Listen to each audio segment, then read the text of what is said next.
Roundup, le premier désherbant biodégradable. Il détruit les mauvaises herbes de l'intérieur jusqu'aux racines et ne pollue ni la terre, ni l'os de Rex.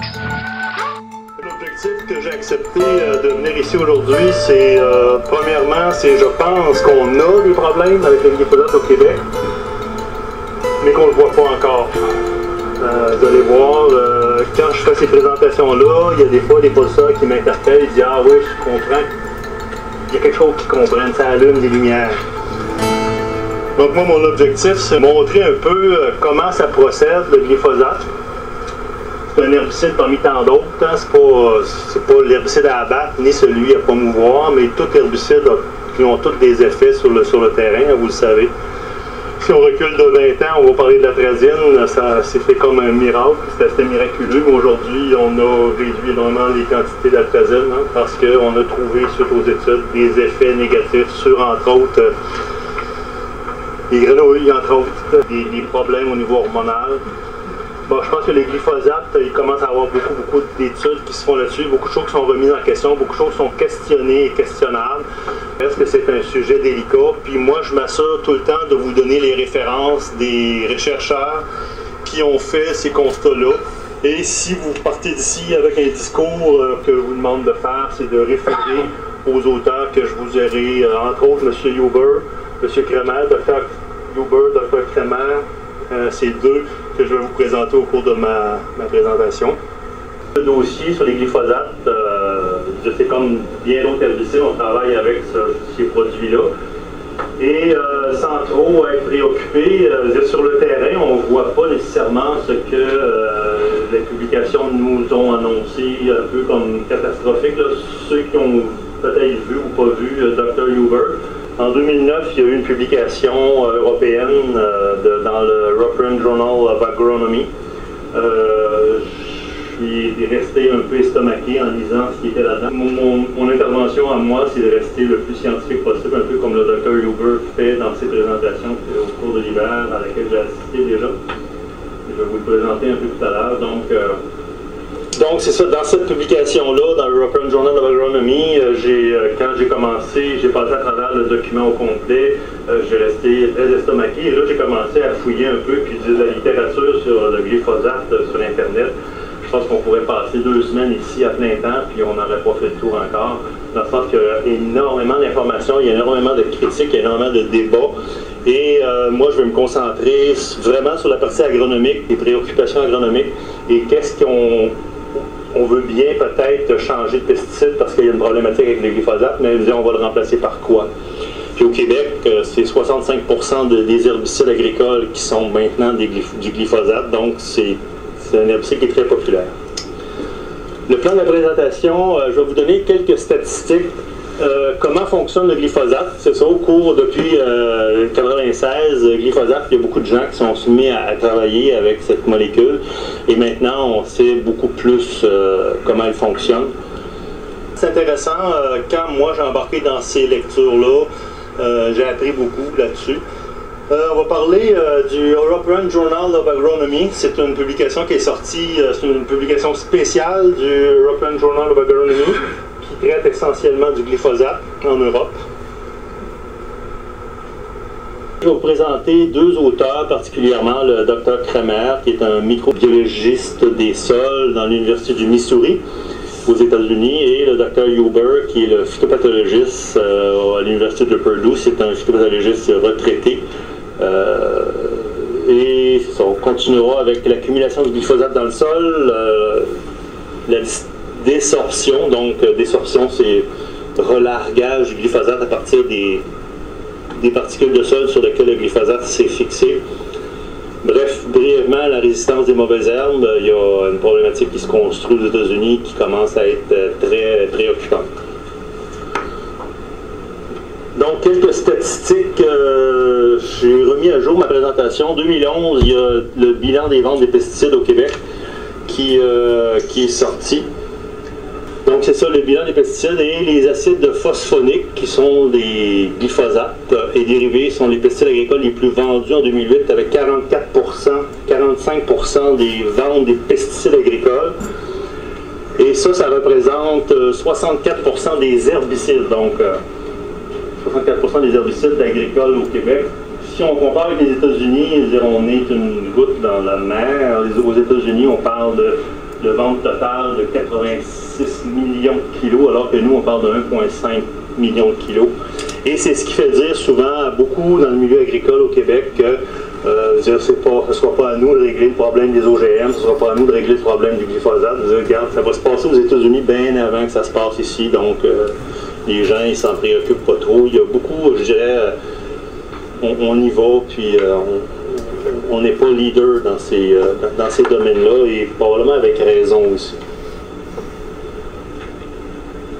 Les herbicides aux États-Unis, l'avènement, l'utilisation du glyphosate, c'est avec les OGM, et on parle aux États-Unis qu'il y a des augmentations d'herbicides parce qu'il y a des résistances. Donc on utilise beaucoup du glyphosate depuis les années 96, sauf que on commence à éviter de publier les utilisations d'herbicides parce que ça monte en flèche, et plusieurs sites dénoncent cet état de fait.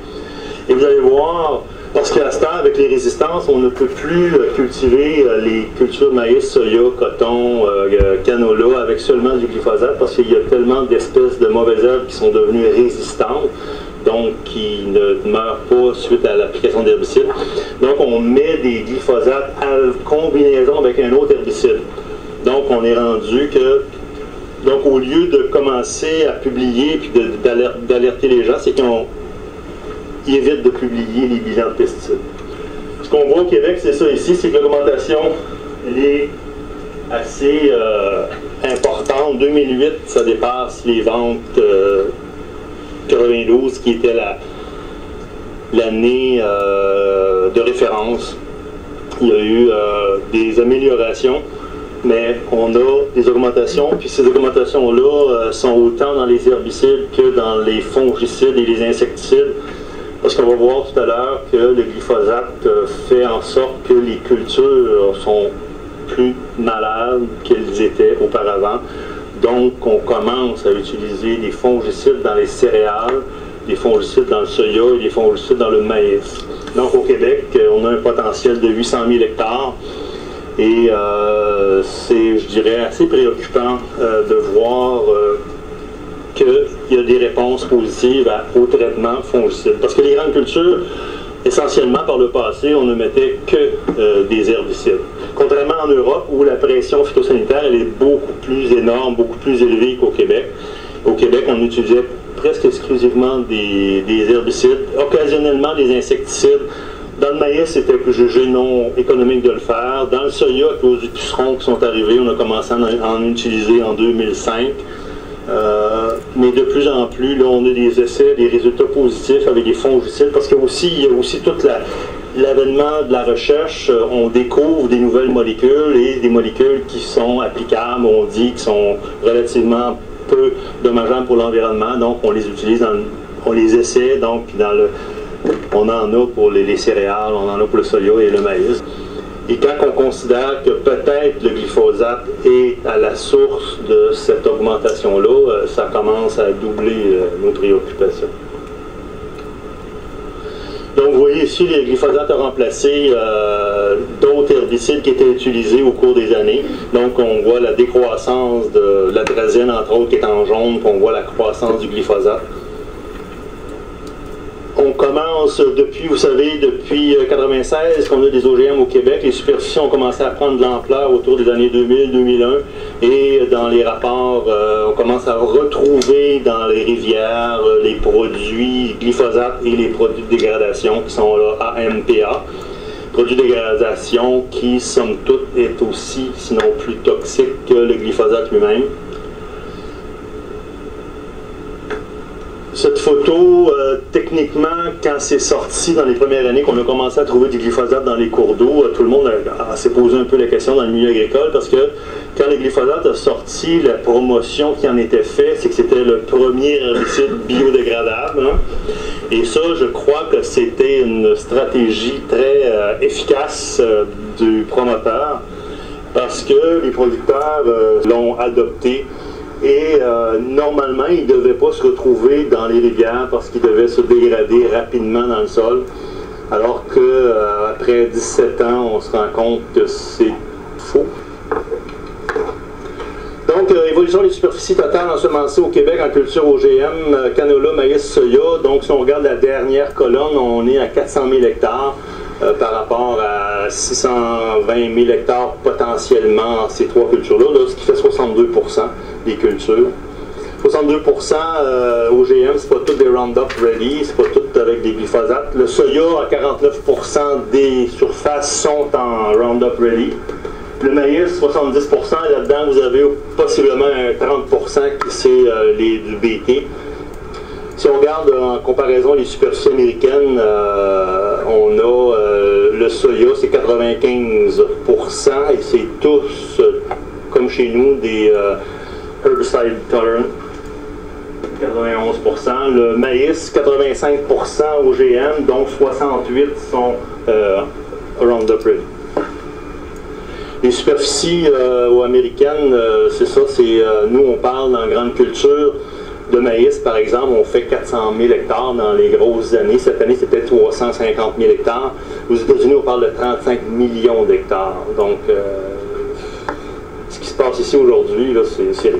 On est vraiment la solde. Toute la technologie maïs, c'est vraiment les États-Unis. C'est aux États-Unis que ça se décide, les traitements de semences. Et, contrairement au soya puis au blé, mais le maïs, c'est vraiment américain. Là. Et les producteurs agricoles, on ne peut pas vraiment... c'est difficile de parler contre les OGM avec les producteurs agricoles parce que pour eux, c'est vraiment avoir accès à ce qui est de plus récent. C'est comme, je suppose, vous avez tous des voitures, ben, on aime bien avoir notre CD dans la voiture, on aime bien... donc c'est un peu comme ça que c'est vu pour les producteurs agricoles. Et compte tenu que toute la recherche est vraiment focusée sur les organismes maïs OGM, ben, c'est sûr qu'inévitablement, on a des augmentations de rendement. Mais c'est des augmentations de rendement dans les hybrides, mais qui sont dues beaucoup plus à la recherche et non pas à l'innovation qui est OGM comme telle.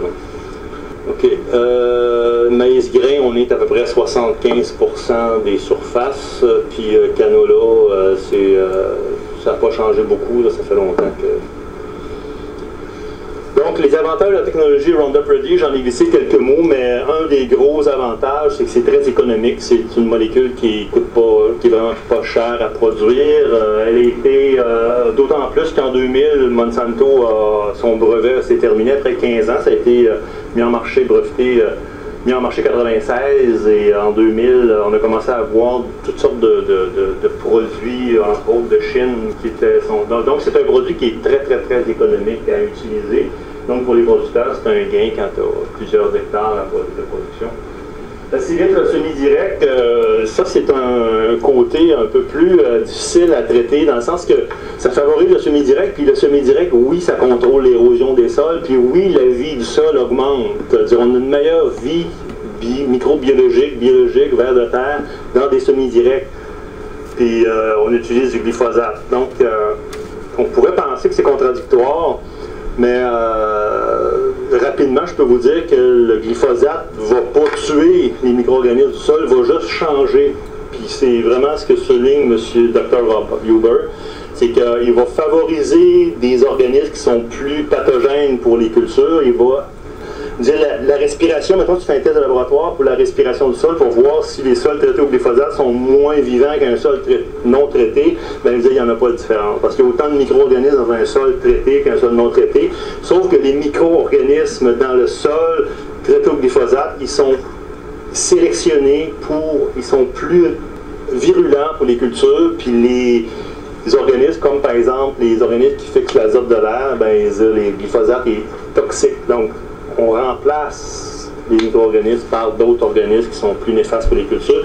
On va voir un petit peu tantôt aussi dans les discussions qui sont faites avec les interviews avec Dr. Kramer, entre autres. Là. Donc, l'autre avantage de Roundup Ready, c'est l'herbicide à large spectre. Vous savez que dans les champs, vous avez toutes sortes de mauvaises herbes, des feuilles larges, des graminées, et vous avez souvent des herbicides spécifiques pour les feuilles larges, des herbicides spécifiques pour les graminées. Donc, vous avez un cocktail à mélanger. Donc, vous pouvez en mettre en pré-semis, au semis, en post-levé hâtif, post-levé tardif. Donc, il y a possibilité de faire énormément de recettes avec des herbicides conventionnels. Glyphosate, glyphosate, c'est merveilleux, ça élimine tout ça. Tu passes quand ta culture est rendue à tel stade, tu tuerais tout ce que tu as de vert dans ton champ, sauf la culture. Donc, en termes de technologie pour les producteurs agricoles, c'est une révolution, là, littéralement. C'est fantastique, ça fonctionne, c'est biodégradable, ça ne nuit pas à personne. Regarde, c'est pas pour rien qu'on est rendu à 65% de toutes les ventes d'herbicides au Québec, c'est du glyphosate. Peu toxique, biodégradable, ben c'est ça, c'est comme ça que ça a été vendu au départ, mais Monsanto a été reconnu coupable à 2 reprises, une fois en 1996 déjà aux États-Unis avec le procureur de New York sur mauvaise publicité, puis une dernière fois en France en 2008. Donc c'est bien documenté. Là, donc risque du glyphosate. Le glyphosate est considéré comme un produit à faible risque, donc ce qu'on peut dire ici, c'est que lorsqu'il y a des homologations, ce sont les industriels qui font la promotion des produits, qui font les tests de toxicité. Et dans le cas du glyphosate, on apprend que le test de toxicité est fait sur la molécule glyphosate et non pas sur le produit vendu en tablette. Donc il y a eu un énorme, grand débat sur la toxicité des surfactants. Actuellement, l'homologation est en révision au fédéral en termes de glyphosate et on nous dit qu'on va effectivement considérer les surfactants dans la révision. Je ne connais pas les détails, la seule chose que quand on a questionné, on s'est fait dire qu'il allait considérer. Il y a eu des commandes de nouvelles études, sauf donc, si on regarde en agriculture, lorsque vous voulez faire un traitement phytosanitaire, vous avez un outil merveilleux qui s'appelle Sage Pesticides. C'est que vous pouvez évaluer l'indice de risque, la santé et l'indice de risque environnemental.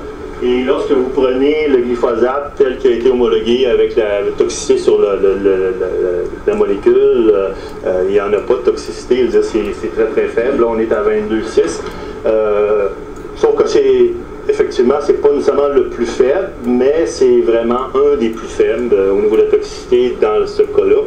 Et si vous regardez par rapport aux herbicides qu'on utilisait avant la technologie Roundup Ready, le Bazagran Forte, c'est un herbicide qui était très employé, très efficace, on savait comment travailler avec. Et regardez les différences au niveau indice de risque de la santé, indice de risque environnemental.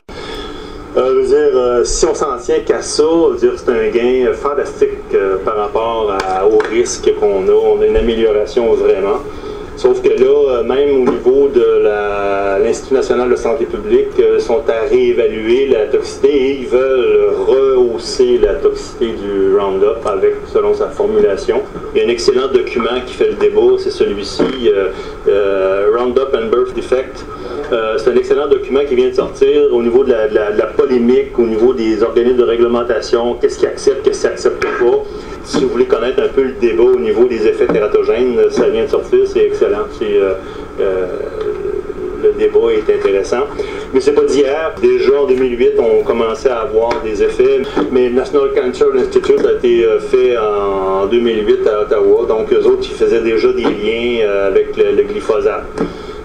C'est sûr que c'est toujours des liens qui sont questionnables dans le sens que c'est pas une preuve hors de tout doute scientifique. De toute façon, existe-t-il des preuves scientifiques hors de tout doute raisonnable? C'est assez rare à trouver, mais à tout le moins, il y avait au niveau des cancers de la peau, glyphosate était impliqué.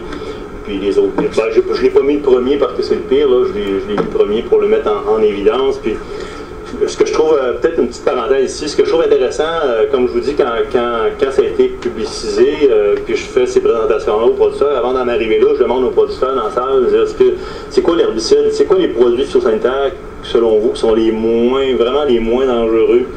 Puis à tout coup, c'est le glyphosate. C'est vraiment inculqué. Hein? Les gens, ils sont vraiment certains qu'encore aujourd'hui, parce que l'information ne circule pas, que c'est vraiment un herbicide qui est sans dommage là, pour eux et pour l'environnement. Et quand on regarde au niveau la polémique que je vous parle par rapport à la toxicité versus les surfactants, il y a le docteur Rick Reilly de l'Université de Pittsburgh qui a sorti des articles sur les grenouilles. Donc, il disait que l'impact des herbicides sur la biodiversité, et ça a créé une polémique là, assez monstre en 2005, parce que lui avait introduit le glyphosate de façon très aléatoire, dans le sens que, puis la découverte la plus surprenante, c'était que le Roundup, un produit destiné à contrôler les espèces végétales, était hautement létal pour les amphibiens. Donc vous avez son étude ici, si vous regardez la colonne ici, là, ça c'est le taux de survie. Et dans certaines espèces de grenouilles, il y en avait 100% qui étaient disparus. Là. Bon, ça a fait une polémique monstre, ça a été contredit, ça a été, mais il reste que ça a commencé à soulever des questions intéressantes. En tout cas intéressantes dans le sens qu'on peut s'y intéresser. Ici, vous avez ce qui est publié dans le bilan des ventes au niveau des pesticides. Donc, l'indice environnemental, l'indice de la santé, on est vraiment en progression là, selon les données qu'on avait. Et c'est appelé à changer. Et vous voyez que l'augmentation des produits qu'on vend, c'est en augmentation. Puis moi, je vous dirais que 2010, 2011, là, ça va être ressembler à ça. Selon les pronostics qu'on... Donc c'est pour ça que je vous dis éventuellement, je ne vais pas dire ça, mais j'imagine qu'éventuellement ils vont arrêter de les publier. Ça va être trop inquiétant. Une problématique qui a été soulevée dernièrement par an, c'est un chercheur en fait responsable des grandes cultures à la direction de la phytoprotection à Québec. En 2011, il est venu nous parler des produits utilisés. Le bilan des ventes, c'est le bilan des ventes. Donc, ce qui rentre à travers les frontières en termes de pesticides, c'est les ventes. Mais ce qui rentre par la frontière, traitement de semences, c'est pas des ventes de pesticides, c'est des ventes de semences. Et là, on a fait l'exercice pour voir, parce que vous savez, la problématique des néonicotinoïdes, là, je fais une parenthèse, là, mais c'est intéressant. Les néonicotinoïdes qui sont déjà traités à Chicago et qui rentrent toutes en semences, on a 100% de nos semences qui sont traitées aux néonicotinoïdes. Et si on regarde l'indice de toxicité avec les néonicotinoïdes qui sont rentrés, le traitement de semences, on est plus que 82% de l'indice de risque, on monte à 133. Et ça c'est inquiétant parce que là, je vous parle d'une molécule et ça comprend pas les fongicides. Puis là, on pourrait se poser la question, le glyphosate qui veut augmenter la toxicité parce qu'on ne se le cachera pas. Ici, on a des améliorations parce qu'on a enlevé l'atrazine, hein, on a enlevé le métolachlore, on a enlevé bien des pesticides qui avaient le basagram, je vous ai montré tantôt, qui avaient des indices de toxicité très élevés, on les a enlevés, donc on les a remplacés par du glyphosate. Ce qui fait qu'on en vend quand même plus, mais c'est moins toxique. Sauf que là, on se pose des questions, est-ce qu'on est vraiment, l'évaluation elle est vraiment bonne? Et c'est ça que plusieurs commencent à dénoncer. C'est ça, on commence à voir, c'est ça, ça c'est la production de soya au Québec a commencé dans les années 86 et dans les années 96, on a commencé à avoir des OGM, mais là on est rendu. Mais je voulais juste faire la parallèle avec la descente des ventes de la courbe d'indice de risque là, avec l'augmentation des... Là, c'est synchronique, là. La synchronicité est là. Donc, en résumé, M. Parent, il dit « Le bilan des ventes de pesticides ne fournit plus un portrait complet d'évolution des risques associés aux pesticides utilisés en milieu agricole. Selon l'IRPEC, donc ça calcule les indices de risque, c'est un logiciel qui a été nominé, je dirais, là. Donc, selon l'IRPEC, à cause des superficies traitées, les néonicotinoïdes occupent dorénavant le premier de tous les pesticides pour les risques sur l'environnement. Comme je vous dis, il n'est pas calculé parce qu'il rentre sous forme de semences. Ça, c'est quelque chose qui a été vraiment révélateur. C'est sorti, ça fait plusieurs années que c'est connu, mais le European Journal of Agronomy, il démontre un peu comment fonctionne le glyphosate et c'est très surprenant. Ici, vous avez 3 plants de haricots. Celui de droite, c'est le plan témoin, donc dans un sol arrosé, pas de traitement. Le A et le B, ce sont 2 plants de haricots traités au Roundup, au glyphosate. Dans le A, c'est un sol stérilisé, en fait, c'est de la vermiculite qu'ils ont mis. Et dans le B, c'est un sol de champ. Donc les deux ont été pulvérisés avec du glyphosate et seulement le B est mort. Wow! Tu sais, c'est comme... ce qui s'est passé dans le A, c'est que le glyphosate arrête la croissance de la plante et ce sont les micro-organismes du sol qui tuent la plante.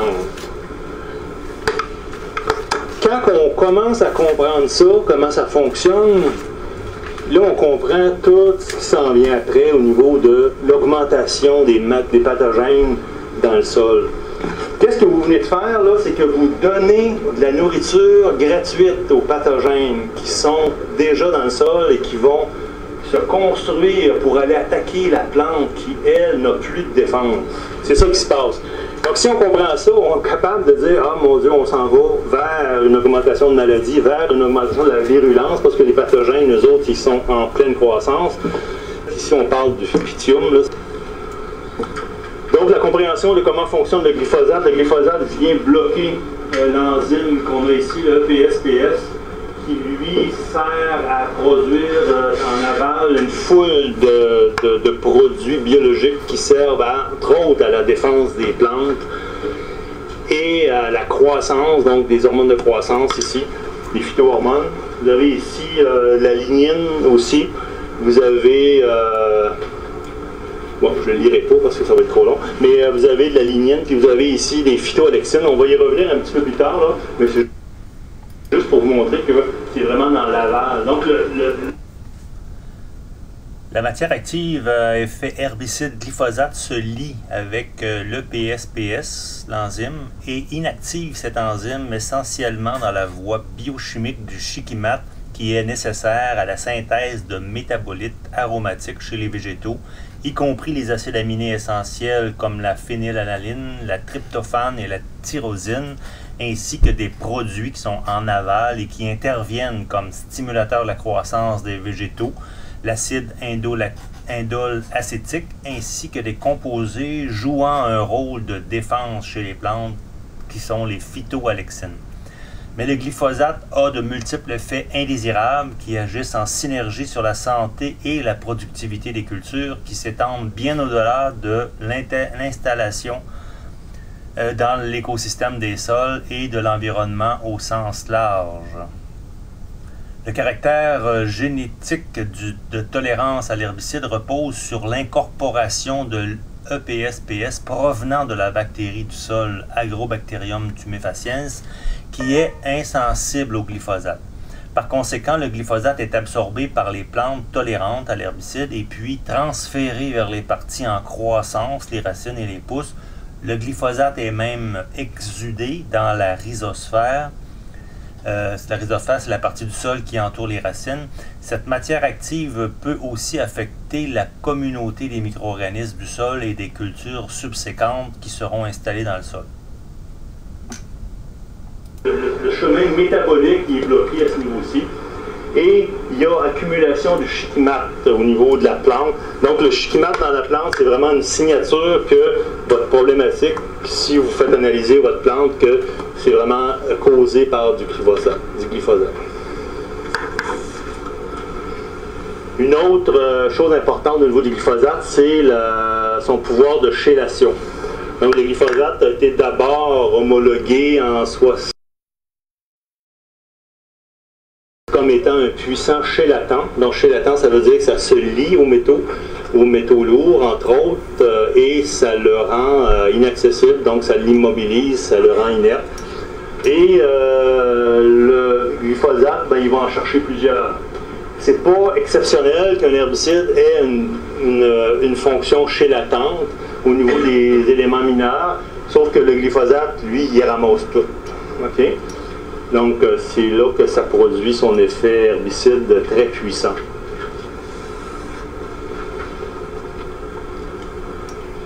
Publication scientifique.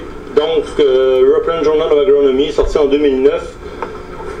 D'où ça vient? C'est que ça vient c'est un numéro spécial qui contient des études de revue par les pairs, donc c'est scientifique, issu par la présentation faite lors d'un symposium international au Brésil. Donc, le Brésil est très préoccupé parce qu'eux ont épousé largement la technologie Roundup Ready. Et lorsqu'ils ont commencé à avoir des problématiques au niveau du champ, ben, ils ont rapidement fait des études pour arriver à comprendre, pour être capable de contourner à tout le moins les effets négatifs. Et ce symposium-là en 2007, il suivait un qu'il avait déjà eu en 2005. Donc c'était un peu comme les réponses qui étaient posées en 2005. Donc on voit qu'il y a énormément de dynamique là, au Brésil en termes de glyphosate. problématique glyphosate. Je vous présente les deux chercheurs qui, selon moi, dans l'European Journal of Agronomy, qui, moi, m'ont le plus interpellé. C'est le Dr Kremer. Je vous ai trouvé une belle photo pour mettre un visage sur un nom. Donc, c'est M. Dr Kremer qui travaille à l'Université du Missouri. Et sa spécialisation, c'est ça, Soil and Plant Microbial Ecology. Saint-Louis, c'est la maison mère de Monsanto. Missouri, c'est là. The Organic Non-GMO Report, l'interview qui a été faite ici de Dr Kremer, démontre très bien la pensée du docteur. Et je vais vous en présenter quelques séquences. Donc, donnez-nous un aperçu global de votre recherche. Dr Kremer, lui, depuis 1997, il voyait déjà qu'il y avait une problématique. En fait, il voyait une problématique, c'est qu'il voulait voir le système Roundup Ready qui était épousé par les États-Unis à grandeur des États.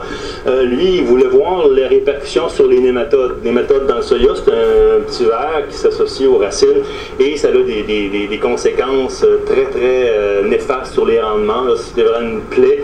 On commence à en voir en Ontario, c'est monté, puis ça s'en vient au Québec là aussi. Une nouvelle maladie qui est associée au glyphosate parce que le glyphosate dans le sol stimule la croissance du fusarium et la mort subite, c'est une infestation suite à des présences de certains fusariums.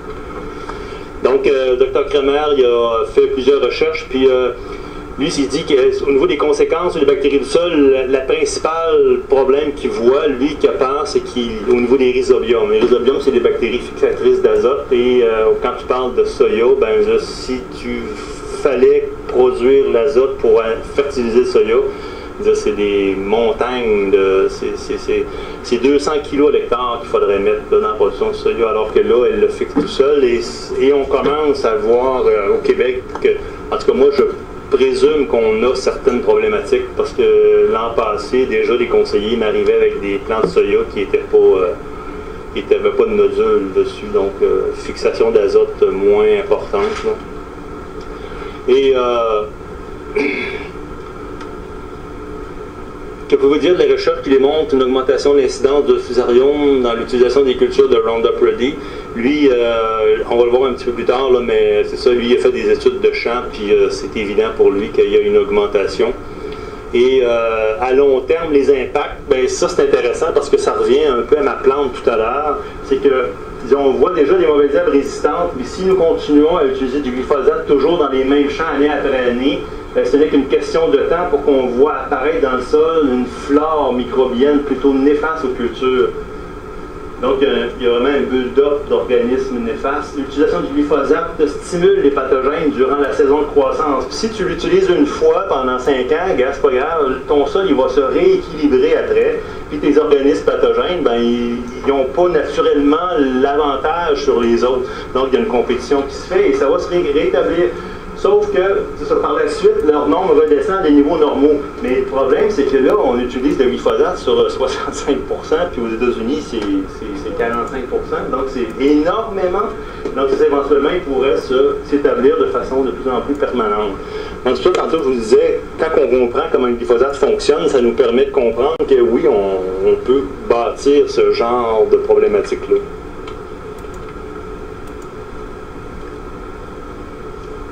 Les études publiées n'ont reçu aucune publicité aux États-Unis. Ben, écoutez, son étude qui dure 10 ans a été financée par l'USDA. L'USDA était contre de publier des résultats qui allaient en défaveur du glyphosate. Ben, c'est pas surprenant, mais lui, il ose le dire publiquement là, dans une interview.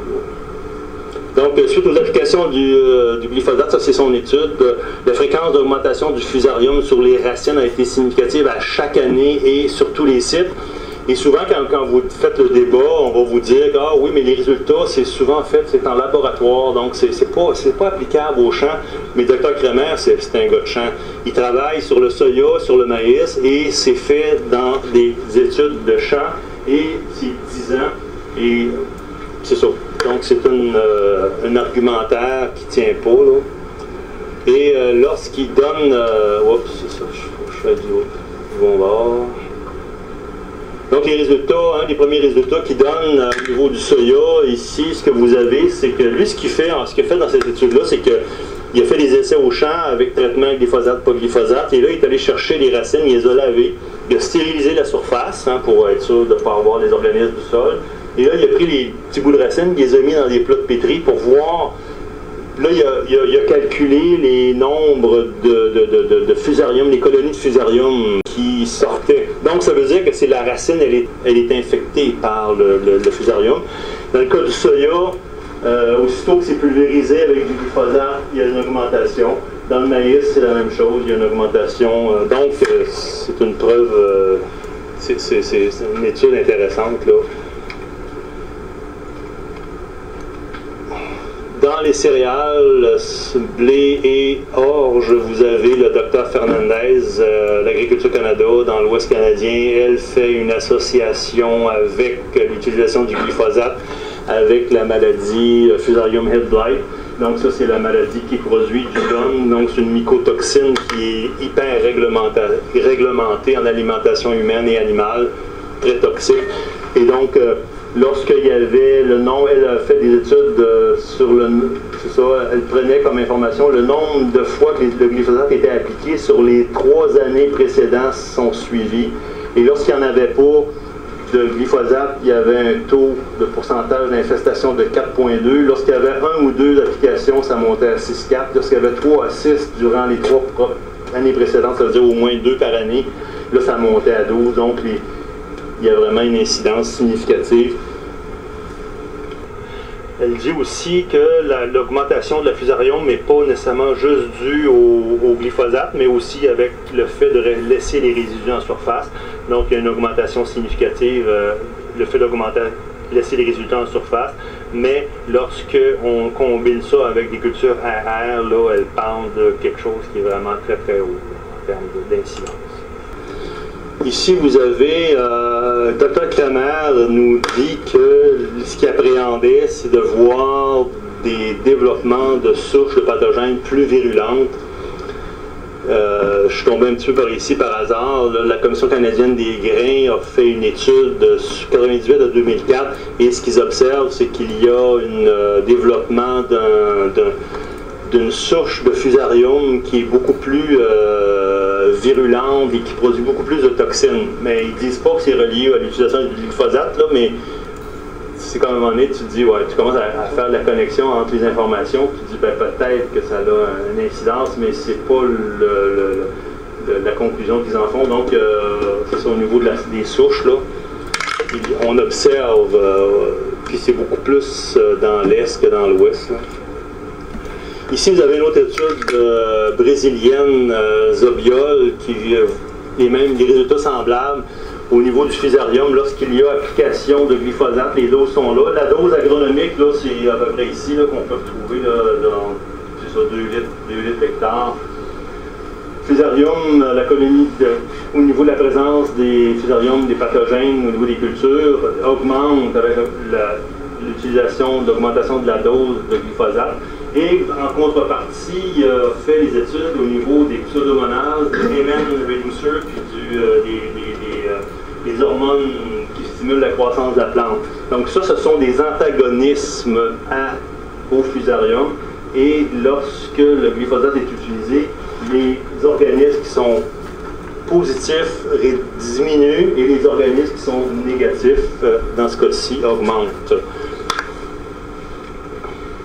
Pseudomonas, c'est considéré comme étant des antibiotiques ou en tout cas vraiment des organismes qui empêchent les pathogènes de se proliférer. MN reducers, c'est ce qui est intéressant, on va le voir tout à l'heure, c'est que les plantes, dans leur mécanisme de défense immunitaire, c'est un élément qui est beaucoup utilisé, qui est central au niveau du développement de la défense des plantes, et s'il y a une réduction, c'est ça, ça rend la plante plus vulnérable. Vous avez ici, c'est un peu des constats, dire la présence de pseudomonas avec le traitement glyphosate versus une plante non OGM traitée, sarclée à la main. Donc c'est ça, les organismes qui seraient comme antagonistes au fusarium, ils sont réduits, donc ça favorise ici c'est le rapport qui donne Fusarium versus Pseudomonas, donc il y a un lien direct. Plus que le Fusarium, plus que les Pseudomonas qui perçoivent le glyphosate comme étant toxique diminue, bien, le plus vous avez une incidence au niveau de l'infestation des racines. Plusieurs maladies causées par différentes espèces de Fusarium ont augmenté avec l'utilisation du glyphosate. Le glyphosate a fait que les plantes sont devenues sensibles à des pathogènes qui normalement n'étaient pas reconnus pour leur virulence. Ça, Mme Fernandez, elle documente assez bien ce constat. Et ici, dans son résumé, il dit « Le glyphosate modifie le métabolisme de l'azote de la plante. Il se met à fonctionner comme s'il était sous des conditions de haute température et augmente ainsi la susceptibilité de la plante à la fusariose de l'épi. Ainsi, la fusariose de l'épi et la production de mycotoxines sont maintenant présents dans des régions plus froides où rarement on pouvait observer des infestations avant que le glyphosate n'y soit utilisé. Des observations similaires ont été faites aussi sur la rouille, le soya et le blé. Pour qu'il y ait infestation avec le fusarium au niveau de l'épi du blé, ça prend 3 conditions. Ça prend les conditions d'humidité, ça prend de la chaleur, 26 degrés, et ça prend la floraison, l'état de floraison de la céréale. Et là, on vient d'en éliminer une, c'est comme si on éliminait la température. On n'a plus besoin d'atteindre les 26 degrés C pour avoir des infestations.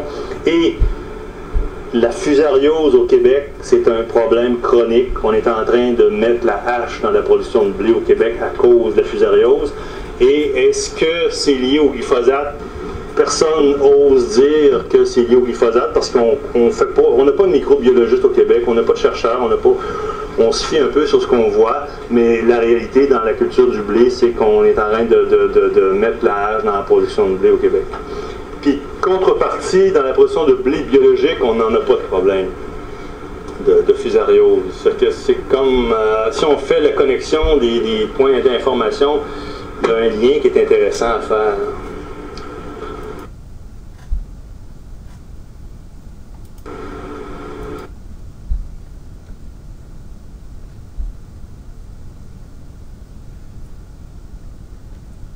Un autre sujet ici, c'est la toxicité du glyphosate sur la fixation d'azote symbiotique.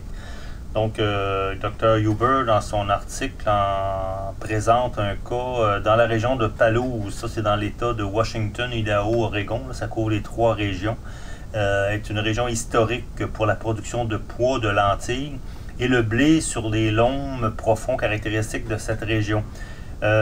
Toutefois, les rendements de pois et de lentilles ont commencé à décliner suite à une baisse de la fixation d'azote par les rhizobiums symbiotiques. Et les maladies causées par les fusariums ont augmenté commensurablement. C'est un mot, j'ai essayé de traduire, là, mais ça ressemblait à ça comme mot, là, avec l'utilisation extensive du glyphosate dans la production du blé en semi-direct. Donc, la production a migré vers le Montana, où l'utilisation du glyphosate a été traditionnellement plus limitée. Donc ici, c'est... Bon, au niveau du rhizobium, on va y revenir, c'est que la production aux États-Unis, ici, on est habitué de produire des lentilles, des cultures, des pois et des lentilles qui fixent l'azote, OK? Puis ça fait 10-15 ans qu'ils font ça avec en rotation avec du blé en semi-direct. Puis le blé en semi-direct, ils prennent du Roundup pour détruire les mauvaises herbes avant de semer.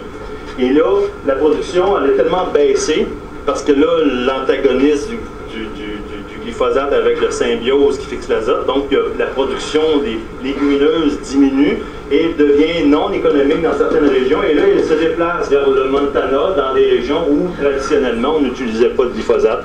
Donc Dr. Huber, quand il présente cette réalité-là, pour lui, il a investigué parce qu'il a été appelé à enquêter sur cette problématique-là. Vous avez ici un chercheur turc qui dit un peu la même affaire, mais c'est dans son résumé, là, c'est intéressant parce qu'il y a plusieurs références, mais c'est un peu exactement la même. Donc, c'est pas des observations qui sont très fortuites, qui sortent de nulle part. Il y a beaucoup d'informations qui circulent sur les mêmes. Ici, vous avez Kremer, qui est exactement la même chose au niveau des nodules. Il y en a moins lorsqu'on utilise du glyphosate par rapport à une autre variété non OGM qui est sortie à la main. Donc, c'est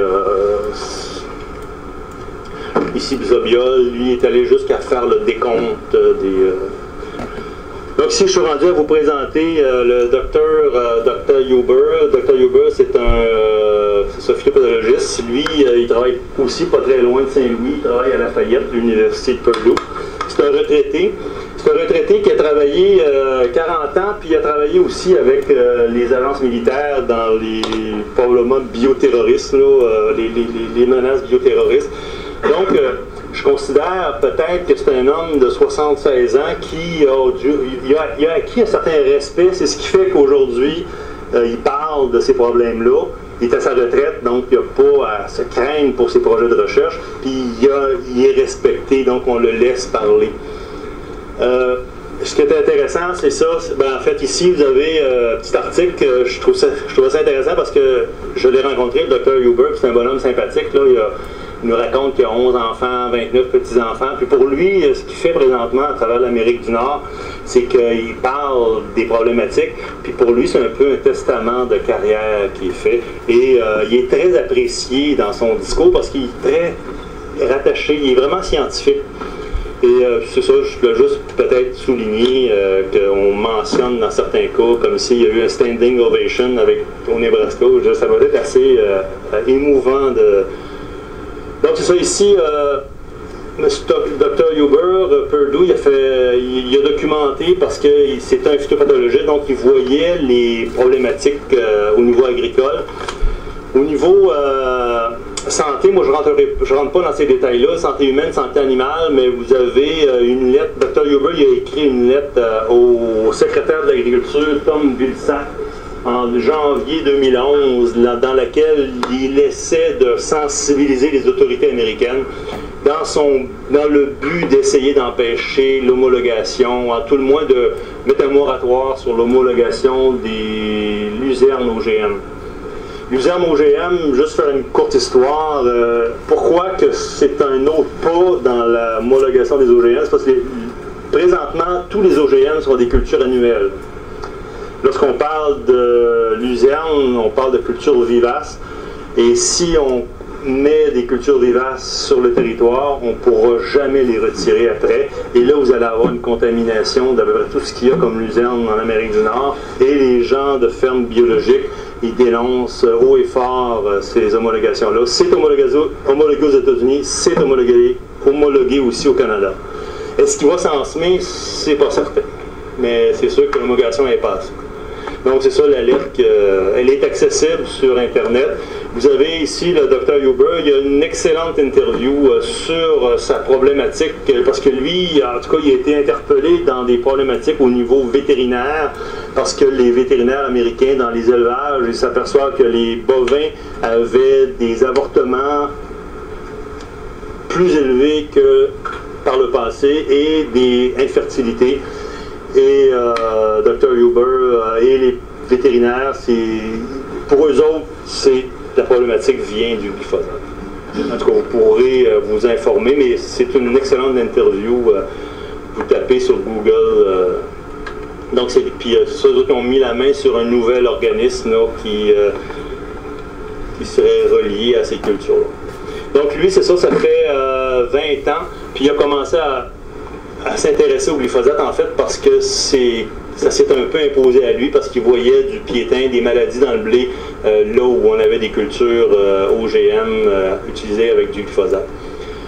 Donc, c'est lui qui, compte tenu que c'est un phytopathologiste, il est aussi expert en éléments mineurs, donc c'est lui qui a fait un peu la révélation du côté chélatant du glyphosate, puis le lien avec le manganèse au niveau des cultures, au niveau du système immunitaire des cultures.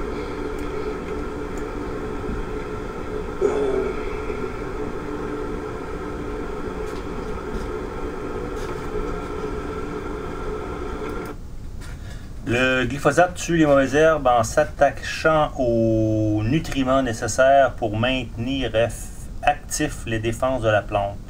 Le glyphosate ne tue pas les mauvaises herbes directement, mais rend inefficace leur système de défense de telle sorte que les pathogènes du sol peuvent attaquer et tuer les mauvaises herbes.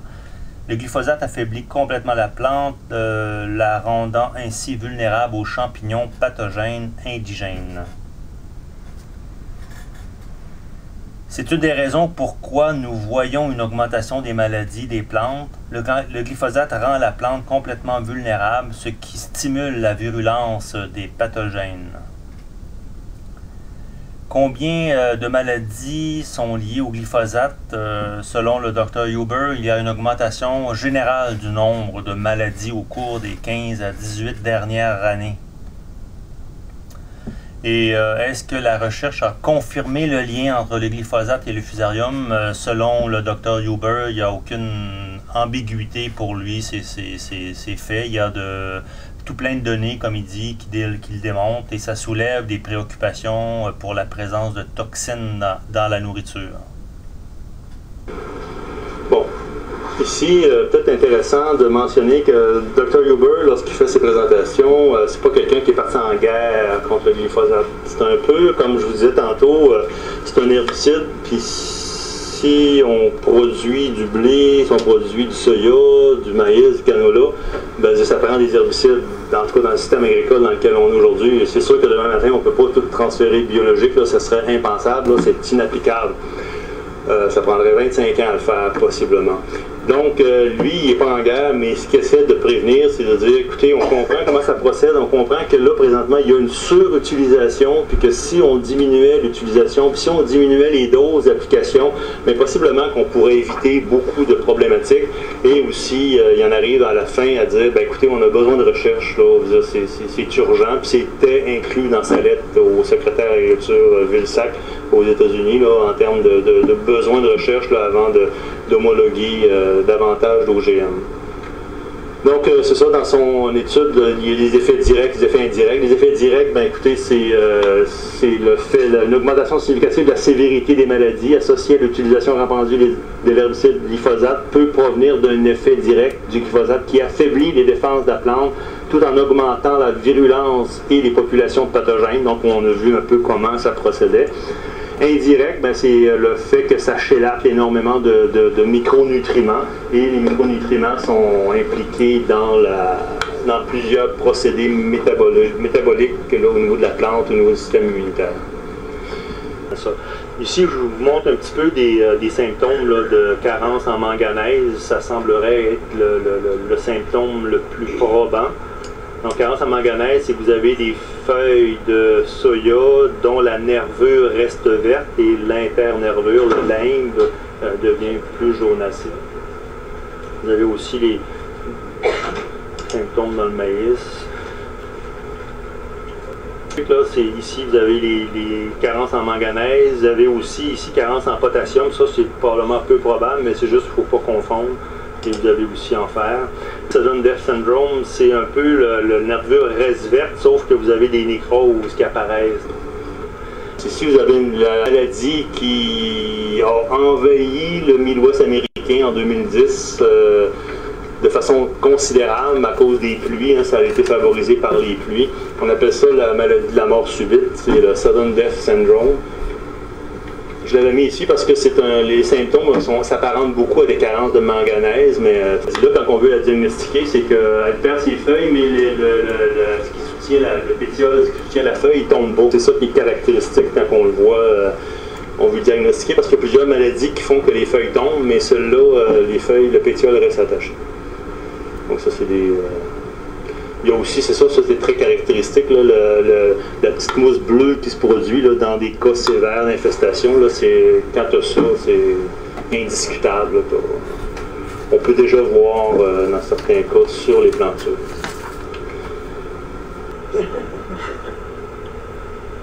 Ça ici, c'est des études qu'on retrouve en termes d'application de manganèse foliaire sur des soya déficients. Et lorsqu'il y a un besoin, il y a une carence appréhendée ou observée, ben, il y a des produits, puis ici il en parle, et dans cette étude-là, il donne que lorsqu'on a appliqué une fois, ça c'est le témoin, lorsqu'on a appliqué une fois des éléments mineurs, il y a eu une réponse, une deuxième fois une réponse, une troisième fois une autre réponse. Donc vous allez avoir des données qui sont significatives à l'application de manganèse foliaire dans le soya. Mais ce qui est intéressant peut-être pour vous autres, c'est de l'essayer. Puis si on l'essaie, il y a principe qu'il ne faut pas oublier, c'est qu'il ne faut pas l'appliquer tout de suite après avoir mis son herbicide. Pour la simple raison, c'est que l'herbicide rentre dans la plante.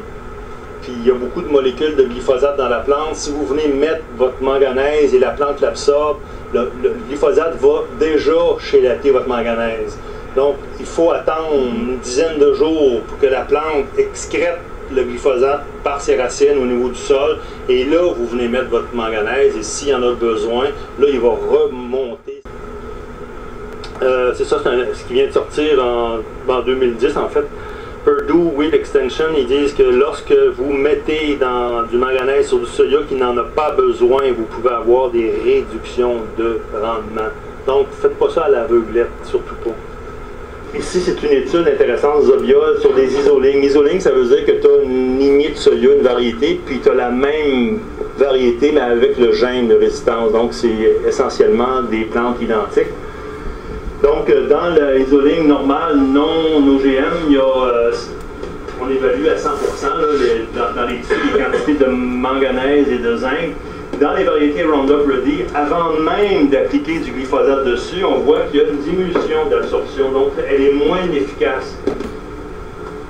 Et lorsqu'on applique du glyphosate dessus, ben, en fait, on réduit l'absorption des éléments au niveau des plantes, au niveau des semences. Et ça a des conséquences, parce que quand on considère ce que Dr. Huber a écrit par rapport à l'alimentation, par rapport à l'avortement, par rapport à l'infertilité des bovins, les vétérinaires, ils se sont posé des questions, puis à un moment donné, ils sont arrivés à analyser le contenu des viscères des animaux, et ils avaient des taux de manganèse excessivement bas. Et c'est comme ça qu'ils ont fait le lien avec les cultures OGM, parce qu'il y a moins de manganèse qui est bio-accessible. Ils font le lien avec ce genre de problématique-là. Donc ici, ça c'est une autre, ça c'est le turc Kakmak, aussi des résultats semblables là, au niveau des cultures. Ici vous avez des plantules d'André Comeau, c'est intéressant, chercheur à l'Agriculture Canada à Sainte-Foy, parce que là, le glyphosate amène des semences qui sont réduites en éléments mineurs. Si tu prends la même semence et que tu la mets dans un sol carencé en cet même élément mineur-là, c'est que tu ne peux pas avoir des bons rendements. Et c'est un peu ce qu'il a démontré ici. Ici, on avait des semences produites dans un sol faible en bord, et on l'a ressemé dans un sol faible en bord. Une semence normale semée dans un sol faible en bord. Et vous avez ici une croissance intéressante, alors qu'ici vous avez les effets de carence, c'est comme cumulatif. Ici c'était avec du manganèse. Non? Ici c'est le phénomène d'oxydation. La plante absorbe du manganèse réduit et le glyphosate le rend inaccessible à la plante. Donc c'est une étude intéressante, Drumhead, en 2005, qu'ils ont fait lorsque la plante était pulvérisée avec du glyphosate. Ils s'apercevaient que ça empêchait les organismes de réduire le manganèse et la plante de l'absorber. Et vous avez les décomptes en bas au niveau des organismes réducteurs de manganèse et les organismes oxydants. Et les organismes oxydants, lorsqu'il y a du glyphosate, ben, ils sont vraiment prédominants, alors que dans un sol où il n'y en a pas, contre autres, c'est le réducteur qui est prédominant. Et le fait que la plante a accès à ça, elle est beaucoup plus résistante aux maladies. Au Brésil, une des grosses problématiques qu'ils ont vues, c'est lorsque les citronniers sont mis à dépérir, on avait adopté d'utiliser du glyphosate comme désherbant au pied des citronniers, et on a perdu des milliers, des centaines de milliers de citronniers. Et un chercheur, monsieur... je ne sais pas si c'est écrit là. En tout cas, lui, ce qu'il a fait, c'est qu'il a sorti le glyphosate, puis il a recommencé à traiter le pied des arbres avec du paillis, et apporter des éléments mineurs qui étaient chélatés par le glyphosate. Donc, il a commencé à pulvériser avec des éléments mineurs et il a sauvé des centaines de plantations. On commence à voir des publications, et dans le Fruit Journal 2010, on commence à publier des résultats en alertant les gens de faire attention par rapport au glyphosate. Ce qu'on dit là-dedans, c'est pas une recherche scientifique mur à mur, c'est des constats. Il y a des chancres qui se développent et il associe ça à la pulvérisation du pied des désherbants au pied des pommiers. Il y a aussi le phénomène de remobilisation du glyphosate. Le glyphosate est dans le sol, normalement il n'aurait pas dû être remobilisé, mais le printemps suivant, il va affecter la croissance des feuilles parce que le glyphosate il est remobilisé et absorbé par le pommier. Accumulation du glyphosate dans le tronc et ce que ça produit en termes de qualité de la pomme lorsque tu as l'entreposage et ça crée une chair qui est brune. Donc l'incidence d'utilisation du glyphosate augmente le pourcentage là, de pommes de moindre qualité. Donc ici, vous avez une étude qui démontre au niveau de la pomme de terre. La pomme de terre, elle a un peu toutes les conditions où le glyphosate va être exprimé. C'est un sol acide, un sol sablonneux, donc c'est des conditions où le glyphosate va rester le plus longtemps dans le sol. Et les pommes de terre sont très sensibles. Et Dr. Huber, il nous parlait que lui était appelé comme expert dans des cas de poursuite pour des centaines de millions de dollars contre Monsanto. Entre autres, il nous parlait d'un producteur de semences dans lequel il n'a pas eu sa certification pour vendre sa semence de pommes de terre parce que les tubercules avaient trop de glyphosate dans le tubercule et ça ne produisait pas des germes sains et vigoureux pour la vente en termes de plantes de semences. Donc c'est un procès qui fait les manchettes. Dans la publication de Huber, vous avez ici toutes les maladies qui sont associées comme étant incitées par l'utilisation du glyphosate. J'ai pas pris le temps de tout lire, mais donc ici, on va regarder rapidement tout ce qui est en aval par rapport à la phytoalexine, qui est une phytoalexine, vous avez ça ici, là. Ça, c'est comme lorsque tu inocules ta plante, il y a une réaction dans la plante et vous avez production de phytoalexine. Phytoalexine, ce que vous avez en noir ici. Donc ça, c'est des métabolites qui font que l'infestation, elle est circonscrite, elle ne se répand pas. Lorsqu'on a traitement au glyphosate, il y a production est réduite, donc la plante est plus vulnérable. Vous avez ici une photo intéressante. Exactement, c'est l'image de ce qu'on vient de voir. Lorsque vous avez un plant, ce qu'ils ont fait, c'est qu'ils ont mis une micro-gouttelette sur des tiges de haricots. Lorsqu'il y a la réaction de la plante, elle produit de la lignine, donc elle rend la paroi plus robuste à l'infestation du pathogène et elle produit des phytoalexines qui sont des antagonismes à la propagation de l'anthracnose. Et ici, c'est les mêmes traitements, sauf que dans le petit point noir, on a mis une micro-gouttelette de glyphosate. Donc ce que ça fait, c'est que c'est pas le glyphosate au niveau, mais c'est la maladie qui envahit la plante, ce qui fait qu'elle meurt. C'est ça, dans les produits en aval, lorsque c'est bloqué au niveau du shikmat, vous avez la lignine qui est perturbée, donc dans certaines variétés de maïs, il y a de la verse au niveau du champ qui se produit. Ici, vous avez plusieurs, c'est ça, les aminoacides qui sont réduits lorsqu'on utilise du glyphosate. La photosynthèse est réduite, la lignine est réduite dans les plantes. Vous avez ici l'efficacité de la plante à produire de la masse végétale. Ça prend plus d'eau. Donc la plante a besoin, sa physiologie, elle est comme perturbée. OK, donc accumulation du glyphosate dans le sol, c'est quelque chose qui n'est pas prouvé. Il y a beaucoup d'interrogations, sauf qu'il y a des nouvelles études qui sortent 2011. Ce monsieur nous a donné une étude intéressante démontrant que le glyphosate dans le sol se fixe à des sites qui sont similaires aux sites que le phosphore se fixe.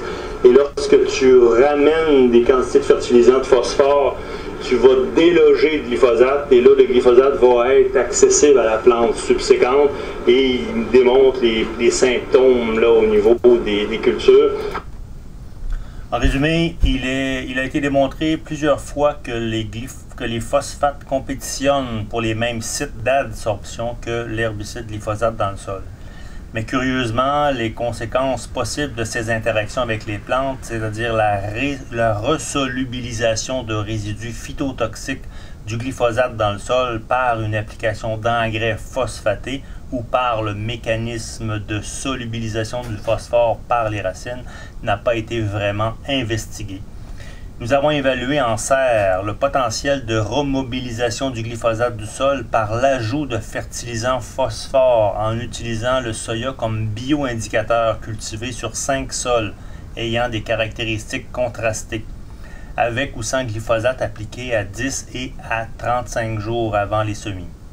Différentes doses de fertilisants, 0, 20, 40, 80, 240 mg de P par kilogramme de sol, ont été mis au semis. Les symptômes de la toxicité du glyphosate ont été évalués, la biomasse des plants, l'accumulation du shikimate intracellulaire comme indicateur physiologique de la toxicité du glyphosate, ainsi que le statut nutritionnel des plantes. Les applications de phosphore ont endommagé les plants de façon importante sur les sols traités préalablement au glyphosate. La sévérité des dommages ont été différents selon les types de sols utilisés. Ils diminuent selon cet ordre. On n'a pas ces sols-là ici au Québec. Donc ici, vous avez les symptômes qui sont apparentés au relargage du glyphosate dans le sol suite à des applications.